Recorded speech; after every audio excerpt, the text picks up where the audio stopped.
Subscribe कीजिए डहरी music channel को, दबाइए इस बेल आइकन को और अपाचे छत्तीसगढ़ी सॉन्ग की जानकारियाँ सबसे पहले।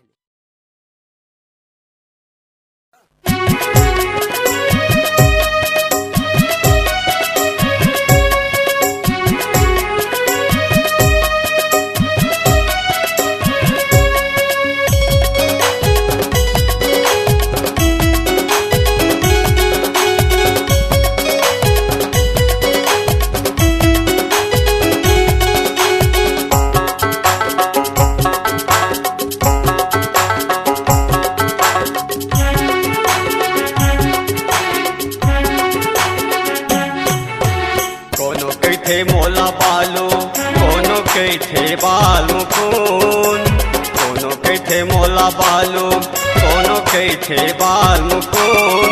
मैं गावात हूँ दरिया तहूँ गाले मोर संग, मैं गावात हूँ दरिया तहूँ गाले मोर संग।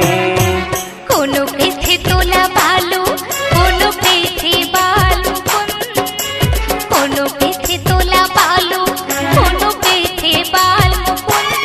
तेहा गाना रे दरिया मोहू गाहूँ तोर संग, तेहा गाना रे दरिया मैं गाहूँ तोर संग।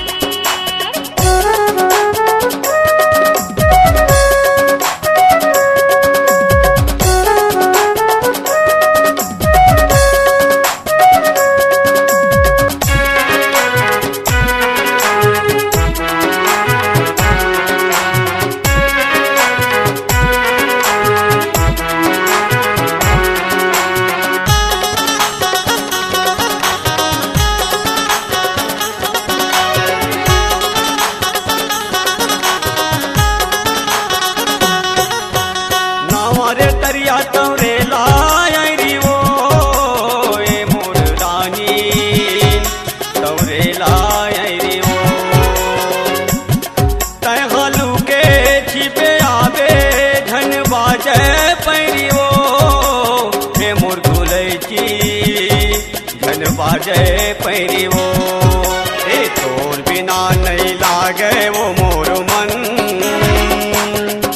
ए तोर बिना नहीं लागे वो मोर मन। मैं गावात हूँ दरिया तहूँ गाले मोर संग, मैं गावात हूँ दरिया तहूँ गाले मोर संग।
दोनों हंसबो गोठिया बोजियात भर ले वो ये मोर बही जियात भर ले वो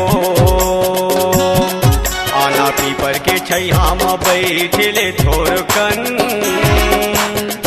आना पीपर के छैया में बैठले थोरकन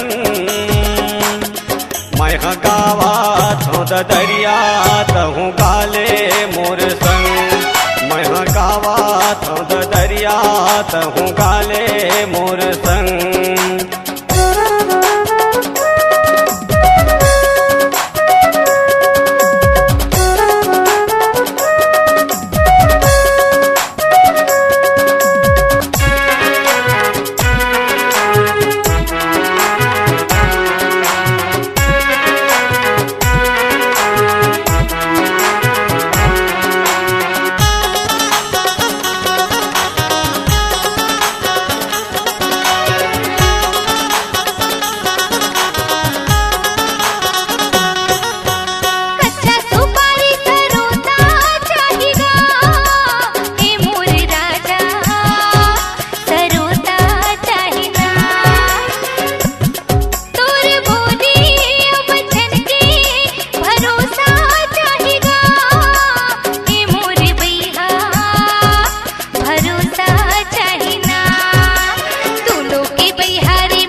मोला बालू कोनो कैथे बाल मुकुन कोनो कैथे मोला बालू कोनो कैथे बाल मुकुन मैं गावा थो दरिया तहूँ गाले मोर संग मैं गावा थो दरिया महू गाहूँ तोर संग मैं गावा थो दरिया तहूँ गाले